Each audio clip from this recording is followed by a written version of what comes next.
Welcome back to our live presentations from Icon 2016, brought to you by Always On Wi-Fi, super fast Wi-Fi where and when you need it. All of these panels that we're streaming live are powered by Always On Wi-Fi. We're at Gallagher Convention Centre here in Midrand.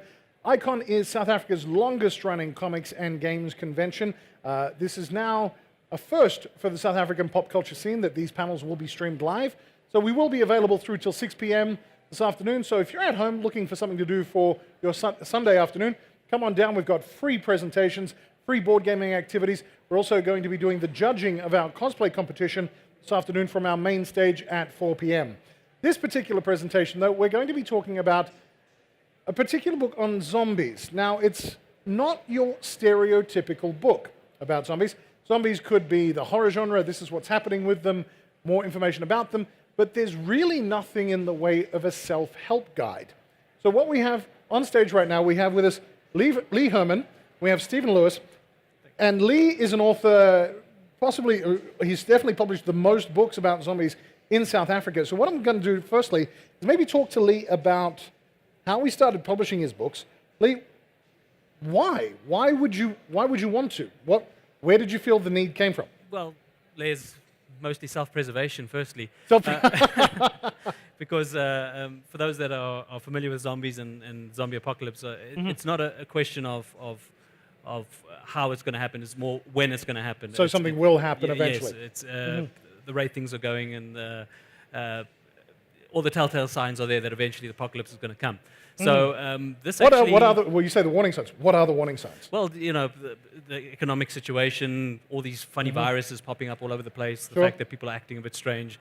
These are all telltale signs that something's going to happen. And, and this actually came about from conversations that Steve and I we would sit in the restaurants and you know, you'd pose the questions to me saying, what would you do? Because you self-admittedly are going to be useless during it. Everybody kind of says, what is your apocalypse plan? Where would you run to? What would be the things that you would do first? Exactly. So what came out of that first is the first novel. And I've been writing for a while, and I self-published a book, which was a detective novel. And it wasn't well received locally because people said, you know, well, we want local content. What can you give us that's local? And so I thought, well, let me give them local, and let me give them what I know, which is the zombie apocalypse. And that's how the first book came about. So Journal of a South African Zombie Apocalypse, which is a coming-of-age story within a very different South Africa. A apocalypse which we don't know how it started has ravaged the country, and 2 years down the line, it's one family's fight for survival. That tends to be something that is overlooked. When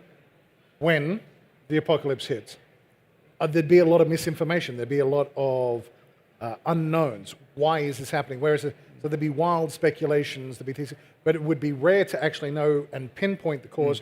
General pops that could only come well after. So how is that? How does that complicate things? The misinformation. Well, I don't want to give too much away because in the book we do kind of hint as to how it actually happened. But it's an interesting one, and what's really fascinating about doing it within the South African context, obviously, is because of all the political strife we're going through at the moment. You know, we've experienced e-tolls, we've experienced the Eskom load shedding, we've experienced all kinds of poor service delivery. So, you know, it's interesting to kind of analyze the situation and think to yourself, well, when it does happen, how is South Africa going to react? Are we going to be able to cope with it? This book says no, so we kind of fall apart very quickly, and as a result, the apocalypse consumes us, and it spreads very rapidly. Right. That was your first book? Yes. Then you moved on. Well, you've written a couple of other books as well, which we'll talk about now. Yes, so then came the next one. What was the second book? How did the second book arise from the first? Well, the second one came about because people were asking, is this one a survival guide? Will it help me survive? So, okay, so this is where this comes in. So we did a little quick survival guide giving you, from a very South Africanized context, what you're going to need to know, where you're going to need to go. We even tell you which shops you're going to loot if you need to go and pinch something. You actually have your pre-prepared crime list. Well, I say crime list. We were talking on Friday, about the morals and ethics of The Walking Dead. Yes, very much. That as society breaks down, then there's a move away from the ethical principles to utilitarianism and those sorts of aspects. Yes. I say it's, and I say it flippantly, that here's your pre-prepared crime list. But these would be important things because it's now a matter of survival. What would be the top of the list? What would be the first store you would loot? It's a toss-up between Macro and Builder's Warehouse, actually. Macro and Builder's Warehouse. Macro for the sustenance. You need your food and you need it in bulk. Builder's Warehouse will give you a good selection of tools and of accessories to build the weapons that you're going to need. So would it be Macro, Builder's Warehouse, and I guess a Discam or a Clicks or something along those lines? Get some of the vital things, and then maybe if you've got a little bit of time, stop by the Cape Union Mart. Cool. Right. Stephen, I'm going to throw it to you now. We're going to continue on with the book development path. Stephen, you're sitting around the table with Lee, and this conversation is happening enough regularly that it spawns a book. Why zombies? What's the fascination with zombies? What is it for you? Well, for both of us, I mean, we have similar mindsets. Zombies seem to be more of a universal theme. Something that isn't necessarily indigenous to, let's say, a political situation. Sure. It's the undead coming alive. It's our most basic fear. You know, the people rising from the dead. And basically, Lee and I would sit and think, and he would jokingly say, but I know it's the truth, that I wouldn't make it. He would make it, his family would make it, but I would be out of luck within at least 24 hours. There'd be no chance of me surviving. Why is that? Is it a case of that you think Lee might be more prepared? Not necessarily prepared, and this is touched on in the book, as South Africans, I think we would be better prepared than, let's say, the average European or American, simply because our lifestyle dictates that we fix things, that we make do, that we adapt to a far quicker way of life than the Europeans or Americans. They're used to things getting done for them, whereas in South Africa we roll up our sleeves and we get it done. Right. All right. The survival guide is then done. We've given the best tips, and it's locally based. So it's not a case of identifying that it's a CVS, which would have been in the United States. These are all local things. This is your step-by-step guide. That's right. It's a straight handbook. Yes, we even tell you which part of the country it was probably best off in. So, you know, we kind of say, Gauteng, very populated, very urban, was probably not a good idea. Go to more rural, remote areas, Northern Cape, that kind of thing. So it touches on the things that we're going to know. It touches on the areas that we understand and we can identify with. Right. Lee's actually been a guest on the Geek XP podcast, releasethegeek.net. You can find them all there. So when we were actually interviewing Lee about the South African zombie apocalypse book, one thing that came out was the idea of getting to a beach. And that blew me away. I actually hadn't thought of that particular aspect.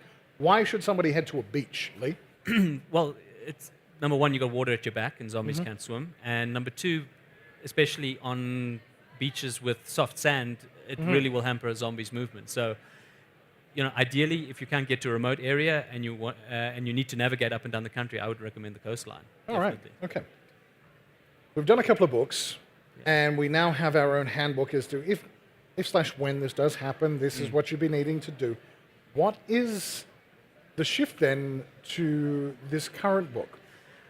Well, you know, there's been a lot of focus on how to deal with zombies, how to dispatch of zombies, and portraying zombies as the bad guys. And kind of we took pity on that for a little while and said, well, poor zombies, let's give them a chance. So that's where Zombie ZA came. And you're partly to blame, Les. As we know, we had a conversation at another con not long ago where you said, if you can get a book out on time, we can do something at Icon. So, thank you. So we put how long did it take us to do this one?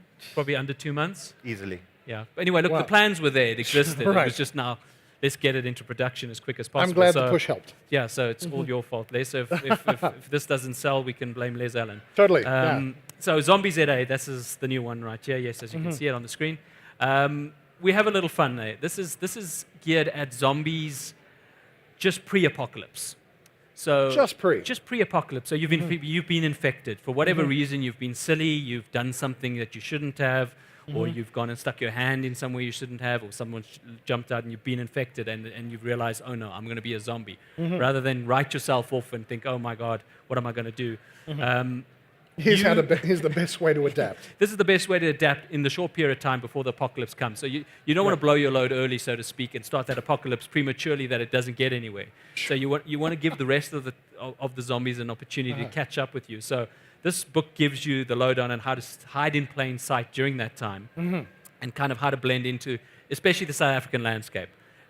We look at the South African culture. We look at the South African superstitions. We even touch on how to act appropriately at a braai, or if you go to the movies or something like that. Let's go through some points here. So what we've now recognized from the journal, that South Africa's not going to survive. We're going to get done. Yes.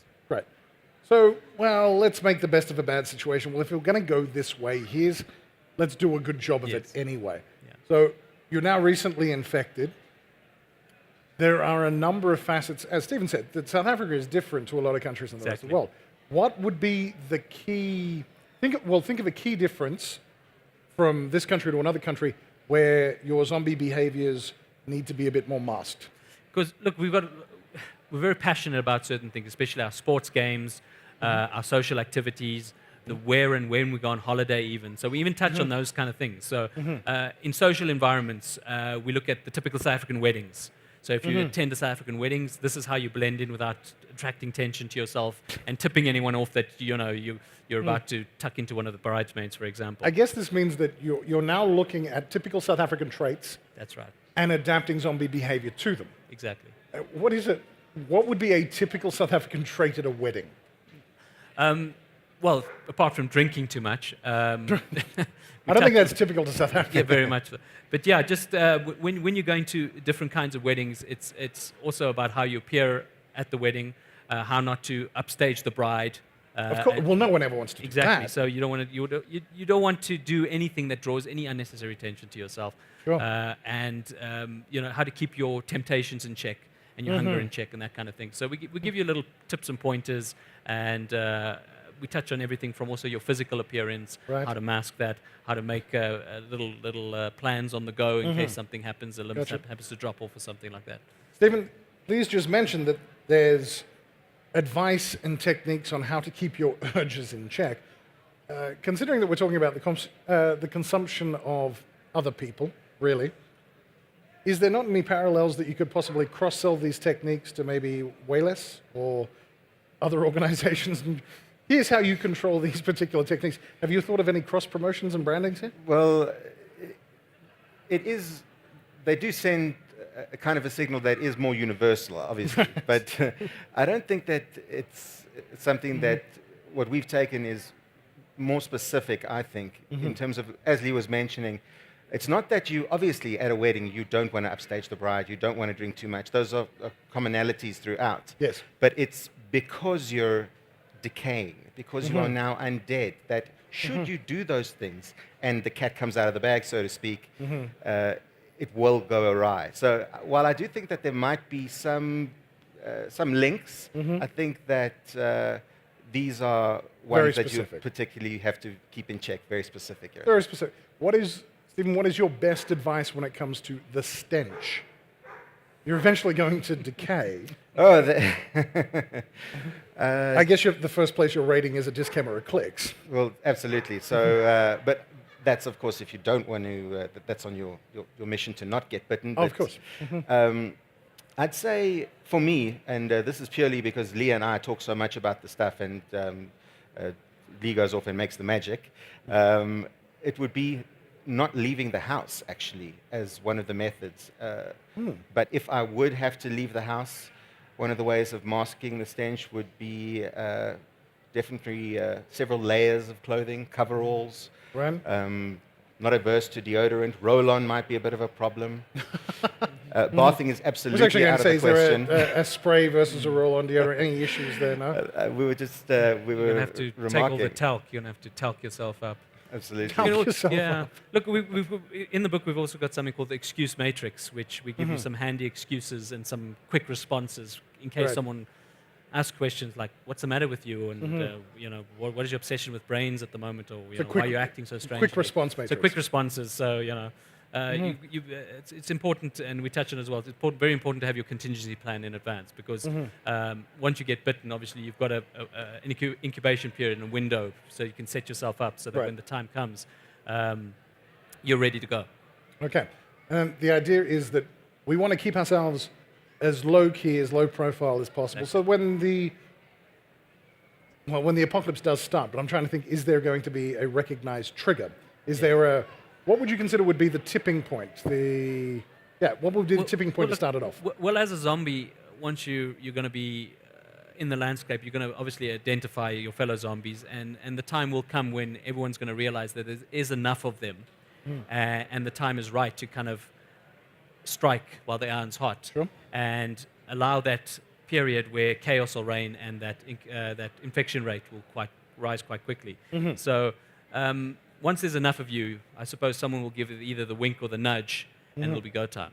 The wink or the nudge, and it'll be go time. There we go. All right. When the initial ideas were sitting around a table, having these conversations back and forward, but you guys are more than just laymen, as in this is what we think we would do. Yeah. How much research did you put into these particular techniques? So especially talking about the survival guide. Yes. I mean, it's very hard to do practical research when you're a zombie. Hasn't happened yet for you guys. No. But from a journal of a survival journal aspect, what research did you do? Where did you go? I'm very fortunate to have a close childhood friend of mine who's actually, I would have to describe him as kind of like a Marlboro man of kinds. He's in conservation. He's a game ranger. So I've spent many of my earlier years visiting him and out in some of the game parks. So I've had some nice experience doing the whole survival thing, sleeping in the wild. I've done some river guiding and that kind of thing. So I've had experience doing the survival thing. When it comes to the apocalypse thing, I think if you watch enough films and TV shows like we have and comic books, the scenarios kind of build up to a point where you try and cover every angle. You try and see. I mean, it's funny when you watch these shows. There's always that one guy or that group that does everything wrong. So you've got to kind of take that into account and say, well, let's take all of these aspects that everyone does wrong and kind of put it in perspective of how to do it correctly. What were your couple of main rules when it comes to surviving? Like rule 12, don't do this, don't do that, leave them behind, they're dead. What would be some of your key rules when it comes to survival? And then we'll move back to, now we need to look at the other side. I think it comes down to also, it's making the hard choices. It's like you said in the previous discussion a few days ago on the morals and ethics. Unfortunately, there are going to be a lot of hard choices that you're going to need to make. And I think the main rule is to try and get out of the populated areas as quickly as possible. Right. Kick in your contingency plans. Make sure that you are well stocked. And, try and not leave too many people behind. Try and not leave. So there's not a complete abandonment of the morals and ethics and the idea of being a good person. You've just got to keep trying. I think you've got to try and do what's right as long as it doesn't come to your own detriment. Right. Well, that's fair enough. Well, now, what are your key points when you are recently infected, maybe not quite turned or just getting there borderline? What would be your top 3 things?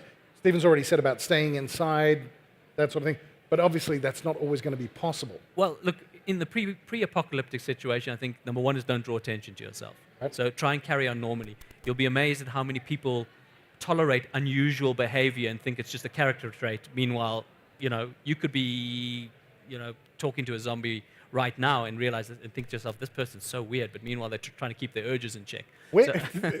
If you're trying now to keep low profile as possible, what are your key destinations to hang out in? Is there a guide for that? If you're maybe recently infected and it's starting to happen, this is where you should be going to hang out if you need to. Any advice there? Well, within the pre-apocalyptic setting, you just got to carry on as normal. So, you carry on with your life. We give you tips on how to behave at work. A few excuses on how to get by on that and how to pretend to look busy. How to pretend to look busy. Yes. Actually, I think that's good advice anyway. Sorry? How to pretend to look busy is good advice anyway. Yeah, very good regardless advice. of whether you're infected or not. So, for some people it's a normal working day, I guess. So that'd be the main thing. Blend in. Try and not draw attention to yourself. Number 2 is make sure that you have a steady food source without drawing attention to yourself as well. So we give tips on where to get the freshest kind of meat. And if Mm-hmm. you're going to go and take down some prey, this is where you have should to hunt, this is what you should be this is where doing. you need to go. And we even give you some tips on if you're going to work with other zombies or if you're going to work solo, that kind of thing. Before you move to full-blown hunting mode, what would be the key source of food for the fresh cuts? Okay, well, not to give too much away, we suggest obviously if you can hit the morgues, Right. and under 24 hours. This is going to be sensitive, but we kind of target the lesser-known old age homes where senior Wow. citizens won't get missed. Wow. Hitchhikers are a nice, easy target. Sure. You haven't pulled any punches. If this were the guidebook for the recently infected, This is what you're going to this need is to what do. would actually be happening. I think if you watch enough Dexter, you'll get some ideas as well on how to kind of make people disappear without. I don't know if I should be scared using Dexter as reference material. Exactly how did he go about that? Yeah, but it provides some good source material. It does. I guess it would provide good source material. In popular culture with zombies, they've achieved a resurgence, but they've kind of always been around. Yeah, I know. Zombies have always been popular. They've always Always been in fashion. a fan group. What are the key seminal zombie moments for you, Steve? Let me throw that to you first. Looking through the history of zombiedom, even from its origins, what would be some of the key seminal moments in zombie history for you? In terms of In terms of movies, in terms of literature, in terms of... okay, well, Lee and I were actually discussing this quite a while back. There's been this kind of resurgence in terms of making it something that you can connect to the old, so Pride and Prejudice and zombies. Yes. Or connecting Did you see the movie? I didn't see the movie. Lee, I was you saw- there. Yeah, you I saw was the there, I movie. was Yep, there. you saw the launch. Yes, there. What did you think? I enjoyed it thoroughly. Excellent. I mean, I wasn't sure I was going to because of the whole, Jane Austen angle, but I enjoyed it thoroughly. You actually went for the zombie angle I rather went than very Jane much Austen. for the zombie angle. Because there I were thought it was people great. there who went for the Jane Austen. No, I was on Team Z. Team Z. Yeah, that was it. Nice. Sorry, Stephen, go ahead. No, absolutely. In terms of moments The where Romero stuff, obviously. obviously the Romero stuff. I mean, he is, almost the godfather of zombies, if you have to say it. And then actually, one of the questions we get asked often is, so which zombies are the zombies in your books? Are Yes. they the zombies that walk slowly with the gait? Are they the zombies that can run really fast? 28 days later type 28 thing. days later, rage virus type zombies. Yes. It's basically, I think. Would you consider them zombies? I don't know. Lee, I think they rage people more than. Look, we classify them as zombies because of the whole infection thing. Right. Might not be the dead and reanimated kind of zombie, but the fact that there is an infection that can be spread that affects you on a biological level and turns you into something that isn't quite human anymore. So the zombie angle of it originally being this is the dead and they are shambling Yeah. around, they're walking, has now kind of focused that the definition falls under an infection. Yeah. So, I mean, speaking of 28 Days Later, I mean, that film in particular had a massive effect on me. I actually As in dreamt you're never about- going to England? No, actually, it actually was the start of my fascination with zombies, was that kind of putting you in the position of what you would do. And I think that's a lot of the time what is the fascination with zombies, as Stephen touched on. It's not so much the monsters. It's not the same as vampires and werewolves where zombies are the thing to be feared. It's human beings that are more the actual thing to be feared, and putting you in that situation where you will question your actions and question your motives and question your plan and how you would survive in such a situation. Right. And it was 28 Days Later that seeing England in that kind of, the way Danny Boyle did it was just, it just resonated with me, and that kind of started my fascination with zombies and made me relook at the Romero things in more detail, and Dawn of the Dead, and the remake of Dawn of the Dead especially also. That, having those people in that mall for that period of time, Yes. it just unlocks so many different psychological thoughts that you could have about, what would you do in that situation. Right. And then another thing, jumping in on Stephen's things, is I would say Max Brooks's books. I think that brought a lot of focus to zombie survival as an actual science, to actually put it into a context where I mean, he goes into incredible detail. We don't go into that much detail, but I think that had a massive turning point on zombie culture as well. Right. So, Stephen, you'd agree that seminal moments, we're talking Romero and what Romero's done, Max Brooks's books, definitely be a milestone there. Anything Absolutely. No, there's always been, well, you mentioned a little bit earlier the idea of the undead being very old, whether it's voodoo, Haitian, Yes. that kind of thing. But Romero made it, I'd say, he's a horror icon. He made them acceptable, and he's taken them from so many different walks of life. As in Dawn of the Dead, the remake with Zack Snyder, that's my particular favorite film. Like Lee says, it's almost, the consumerism is a metaphor for where we are. Yes. So they all get locked up in this, shopping mall, and what do they do with themselves? And then their true characters come out. Max Brooks in World War Z, I wasn't a huge fan of the movie. I thought the book was a lot better simply because it literally took the entire planet and spoke about how people would adapt to zombification, whether it be Africa, America, Europe, the Russians, the Italians. There were people crawling under the street in France. It relates to Lee's point. Lee's point was the watching of a zombie apocalypse is not about the zombie. It is about the human reactions. And World War Z was the documentation of those reactions and how these things worked. No, absolutely. I mean, as an example, the Americans try and blast the zombies away, whereas the North Korean dictator seals up the entire population in a mountain, but not before extracting all of their teeth. So I'd forgotten that aspect. I do remember North Korea going dark. I'd forgotten about the teeth aspect. So it's how did people cope with different things, which is the reason I think these books resonate on such a personal level here in South Africa is because we don't have those massive Ford trucks. We have Hilux buckies. We don't have the fascination with American football or baseball. For us, it's the Proteas.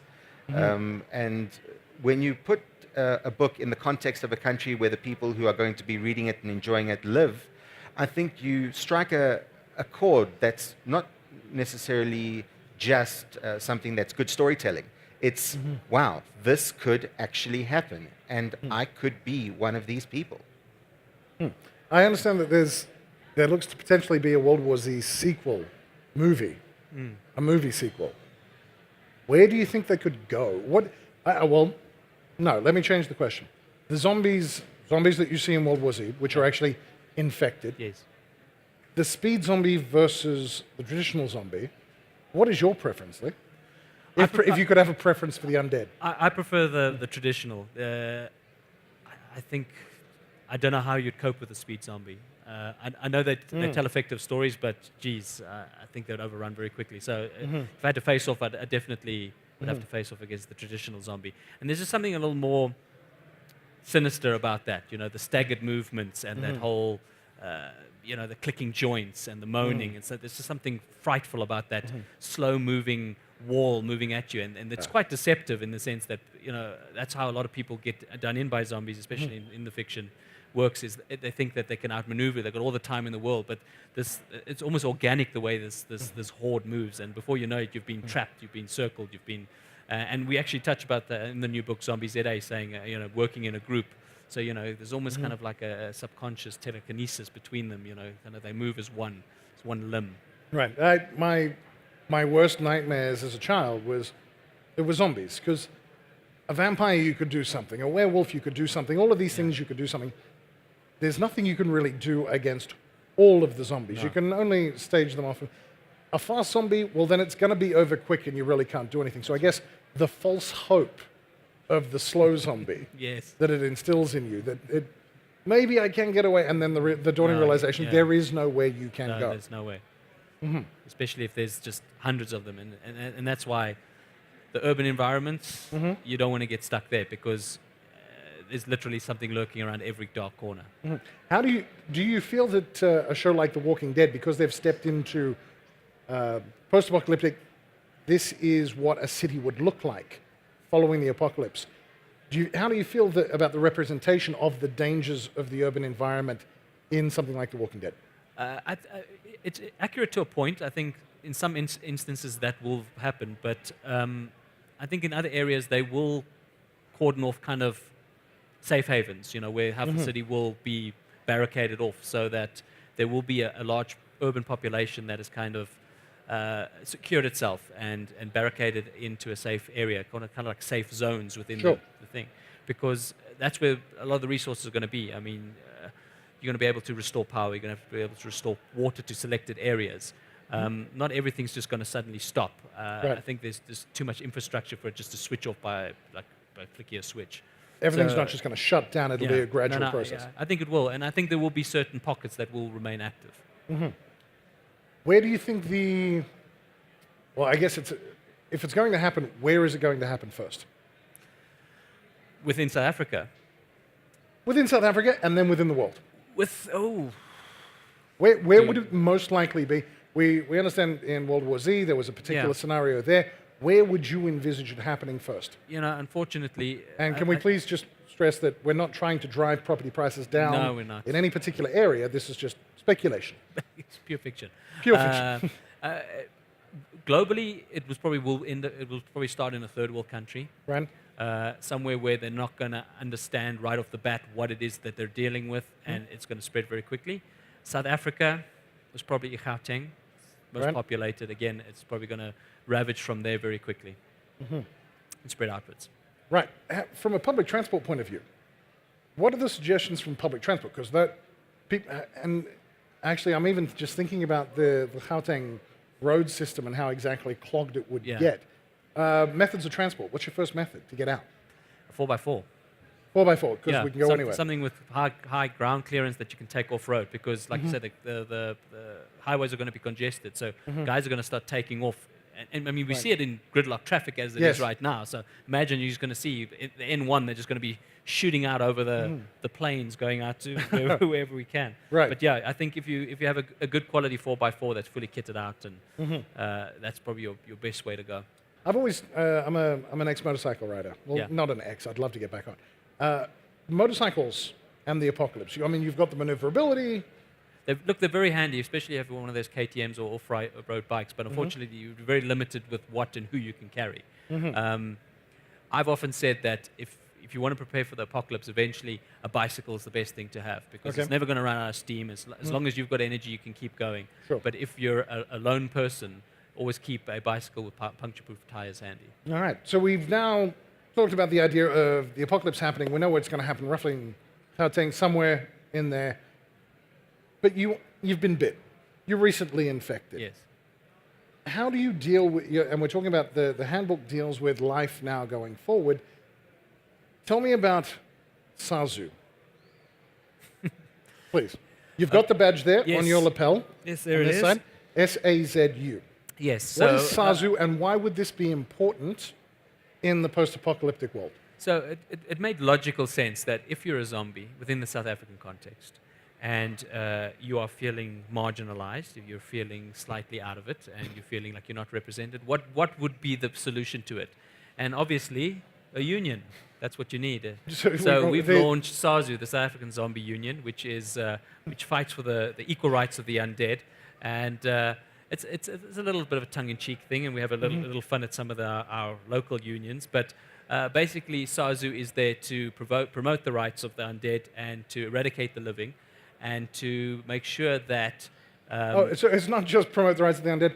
And we're going to kill everybody as well. That as well. So within the book, we have our manifesto, so to speak, and we talk about our principles and how to join. So through our website, you can join. If you visit our saza.co.za website, there's a little button there. You click on it, and we'll send you our membership letter, and you can get your own little membership card as well, and you can proudly be a card-carrying member of SAZU. A card-carrying member of SAZU.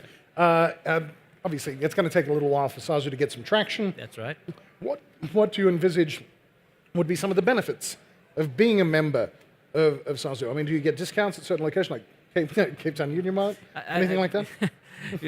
As a member of SAZU, I think the primary thing is, as a card-carrying member, you'd be able to be a primary enforcer of the apocalypse. So be up the front when the time comes. Okay, so membership does have its privileges. It does have its privileges, yes. Right.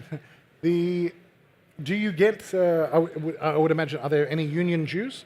Any payments that you have to make to the union? No, not at the moment. I think you go once the apocalypse comes to full swing. I think it'll be a free for all, so that you're not going to have to pay anything. And you're encouraged to increase membership Of course, as quickly and as regularly as possible. Spread it as much as you can. Excellent.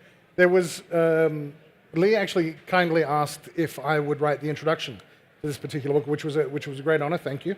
And I put some words together that he was happy with. During that conversation, Lee actually gave me the chapters, and there was one specific point that had me in stitches, and it was the guidebook to how the recently infected, maybe in a state of some decomposition, handles themselves at the typical South African braai. Because when you have bits hanging off you, it can be a little bit dangerous, especially when you've got open flame around. Exactly. Are there any particular tips or guides around how the recently infected should deal with a braai situation? So we kind of touch on what a typical braai is and how to react to it. So we give you also some excuses as to why you're not eating and why you're acting that way and some various questions. But the main thing is, again, to kind of blend in while everyone's having a good time and falling around and cooking their meat and stuff like that. It's a very unique situation, the South African braai, because it's something that gets can get quite out of hand very quickly. Once the drinks start flowing. So as a zombie, we tackle this from a perspective of almost being a foreigner, because this is now all very foreign behavior to you, because this is not something that is within your immediate needs anymore. The 9-hour process of preparing your meat is not something I was initially aware of when I came to South Africa. Yeah, and we even teach you how to stand around those dying coals and commiserate with, while the men sit there and argue about rugby. And the women are inside cleaning up and all that sort of stuff. Supposedly, or actually usually mixing cocktails. Right, okay. So there are a number of facets about South African culture that are covered in the book. We've talked about how to get by at work. We've talked about the idea of being at a braai. Anything else specifically that you could highlight that we go, these are key areas, and we'll tell you about them. What key areas you also cover? Well, one of the key areas, obviously, is what you're going to go through physically. So once you've been infected, depending on your body type and your immunity, you're going to go through an incubation period, and then eventually you're actually going to go through all these symptoms, and then you're going to wake up. We kind of liken it to, in two different chapters, we liken it to two different things. We at first liken it to puberty. So your body's going to change. Yes. Yeah. Your body's going to look different, it's going to act different, you have different feelings about yourself. So we liken it to puberty. Then we liken it to metamorphosis. So you're going to go into some sort of hibernation. Essentially, you're going to die. And then once you reanimate, it's going to be a reverse metamorphosis. So you're not metamorphosizing into something beautiful. You're metamorphosizing into something ugly. So it's kind of... And then from there, we coach you on how to hide your physical appearance and that kind of thing as well. All right. Yeah, the idea of a pubescent zombie guide. These are the things you need to be expecting. So a handbook that really, anybody who's even thinking that this might be possible, you need to be forewarned, you need to be skilled, you need to be armed. Yeah. All right. Yeah. Now, what happens once... Especially from a Salsu perspective, Stephen. A Salsu perspective, you're there to promote the interests of the infected and the undead. What happens when there is complete world domination? Surely there'll be like political structures and marches. What happens next? I think what happens when any saturation occurs is it will become the new norm. And the people that are the persecuted will be the ones who are still living. Sure. So, in a sense, once everyone is dead and you start looking for people who are alive, that'll become the status quo. So then you'll have anti-Sazu Union. Then you'll have anti-Sazu for the living's interests. Yes, exactly. Right. There are a couple of movies that talk about the apocalypse and then what happens after the apocalypse. I mean, the book World War Z is one, and it takes a very serious bent. But when you look at movies such as Fido, when you look at movies such as Shaun of the Dead. Yes. Do you ever see the apocalypse happens, but we manage to survive and get through? Could you use zombies as a labor force? Obviously, they'd need union representation, those sorts of things. So the topics that are covered in Fido and in Shaun of the Dead, What happens in that sort of world? It's a very interesting question because it's just extra people, isn't it?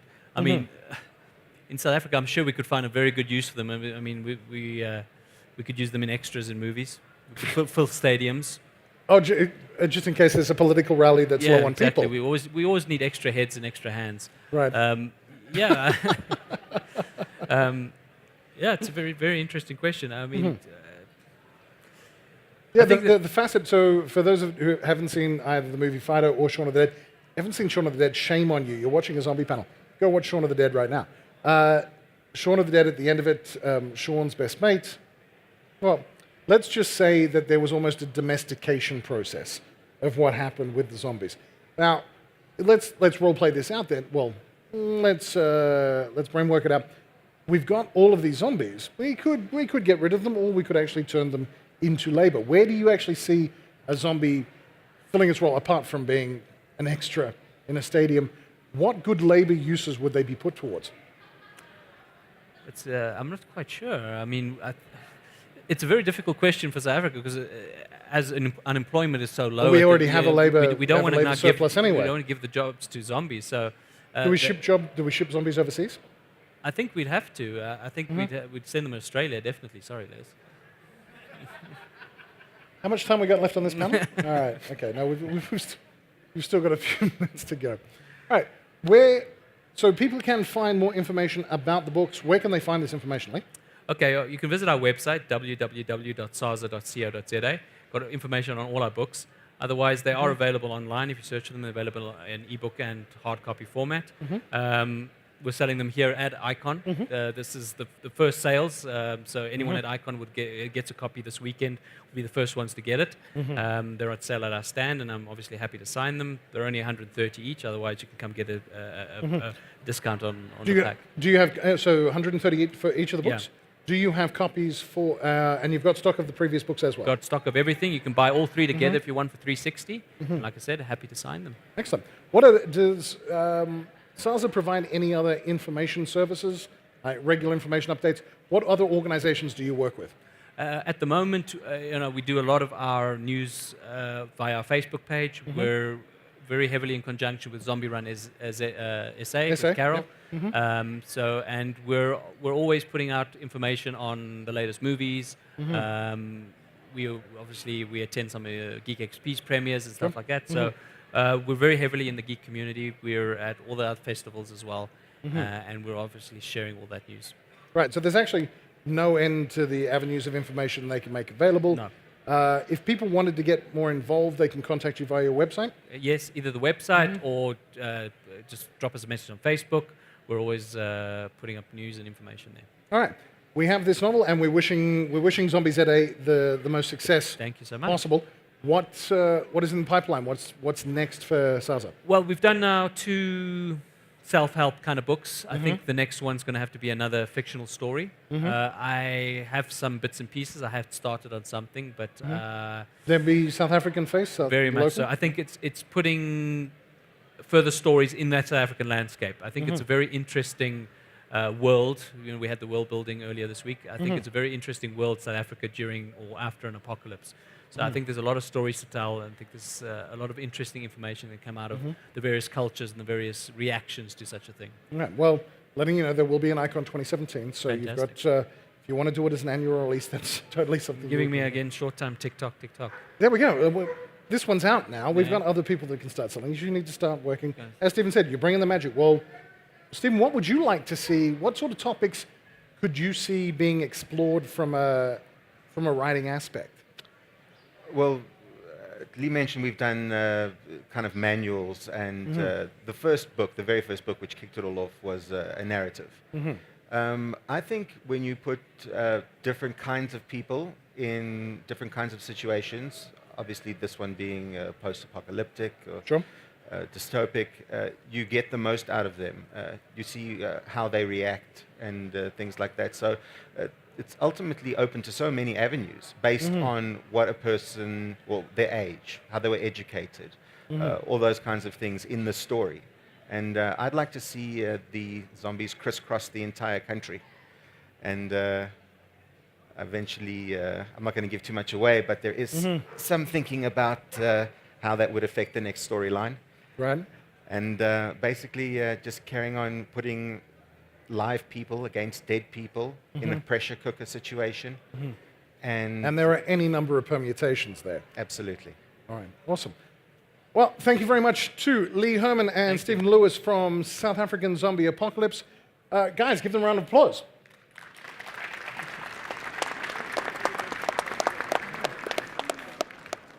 So as Lee mentioned, the book is available here at Icon 2016, coming to you live from Gallagher Convention Center. All 3 books are available. It was 130 Rand each, is that correct? That's correct. 130 Rand each, but there is a bundle price as well. So if you've had a loose end for what to do for your Sunday afternoon, head on down. We have a range of amazing activities for you to take part in. Board games, more panel demonstrations, etc. Actually, in 10 minutes' time, we're going to be crossing to Sam Wright, who's going to be leading a panel on the state of esports in South Africa. So looking at a number of aspects from esports, both from a gamer, competitive side, and from the people who are behind the scenes helping organize these particular events. Icon 2016 coming to you live from Gallagher Convention Center. For more information, it was Saza, saza.co.za, or find them on Facebook, like them on Facebook so you can be kept up to date with all their other information. But for now, we're going to take a break, and we'll see you in approximately 10 minutes for that panel on the state of esports in South Africa. Thanks very much.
This is Les Allen from Geek XP. We hope you really enjoyed this video. If you did, please do us a favor, just give it a like down just below you. And also, if you want to be kept up to date with all of our latest videos, including happenings such as the biggest conventions around the world and all the happenings from geek culture in South Africa, please click subscribe and you'll always be kept up to date with the latest happenings.